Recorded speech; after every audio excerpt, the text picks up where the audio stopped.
1 জানুয়ারি 2026 cigarette নিয়ে নতুন আইন। আগে ছিল প্রকাশ্যে ধূমপান করলে 200 টাকা জরিমানা।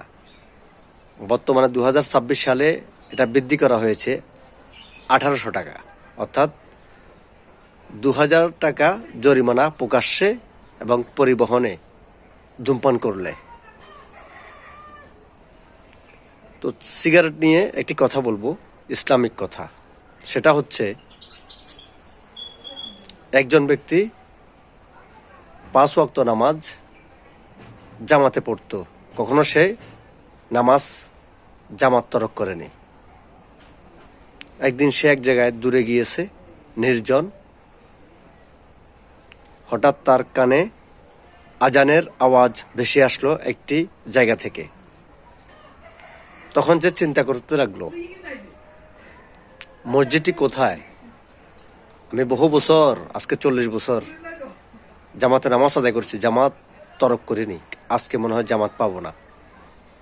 আজানের ধ্বনি যখন আসলো, লোকটি যেদিক থেকে ধ্বনি আসলো সেদিক থেকে হাঁটা শুরু করলো। হাঁটতে হাঁটতে অনেকক্ষণ হয়ে গেছে। যাওয়ার পরে দেখলো মসজিদ শূন্য, মানুষ নেই, সবাই নামাজ পড়ে চলে গেছে। তখন বেচারার মন ভেঙে গেছে। মন ভেঙে যাওয়ার পরে বেচারা বলল, আজকে তাহলে জামাতে নামাজ পড়তে পারবো না, নিজে নিজে পড়তে হবে। বেচারা উজু করলো, উজু করে মসজিদে প্রবেশ করলো। করার পর আরো দুজন ব্যক্তি মসজিদে প্রবেশ করলো। লোকটি খুশি হয়ে গেল, জামাত তাহলে করতে পারবো। লোকটি ও দুজনকে বলল যে, আপনারা একজন ইমাম হন। ও দুজন বলল, না, আপনি ইমাম হন, আমরা আপনার পেছনে নামাজ পড়ব। তখন তিনি ইমাম হলেন, নামাজ পড়ালেন। নামাজ পড়া অবস্থায় তিনি যখন ডান পাশে সালাম ফিরালেন, তখন ডান পাশে বসা লোকটি এক টপকে মসজিদের ওই পাশে চলে গেল। লোকটি যখন বাম পাশে সালাম ফিরালেন, তখন বাম পাশে বসা লোকটি এক টপক মেরে মসজিদের ওই পাশে চলে গেল। লোকটি আশ্চর্য হলো আর প্রশ্ন করলো দুজনকে, কি ভাই, আমি সালাম ফেরানোর পরে আপনারা এত দূরে চলে গেলেন কেন? ওই দুজন বলল, ভাই, আপনার গায়ে সিগারেটের গন্ধ।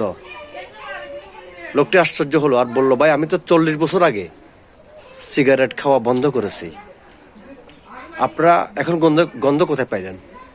লোক দুজন বলল, ভাই, এখন আপনার শরীরে সিগারেটের গন্ধ, তাই আমরা দূরে সরে গেছি। এরপর ওই লোকটি ওই দিকে তাকাতে দেখলো যে ওই লোকটি নাই, বাম দিকে তাকাইছে, লোকটি নাই। আশ্চর্য হয়ে গেল। আসলে ওই দুজন লোক ছিল ফেরেশতা ওই লোকটির সাথে। দেখুন সিগারেটের কি দুর্গন্ধ। সিগারেটের দুর্গন্ধের কারণে এই দুজন ফেরেশতা তার কাছে বসতে পারলো না, গন্ধের কারণে। তাই আসুন, সিগারেট খাওয়া বন্ধ করুন, নিজে সুস্থ থাকুন, নিজের ছেলে এবং পরিবারকে সুস্থ রাখুন, আল্লাহর অনুগ্রহ পান। আল্লাহ হাফেজ।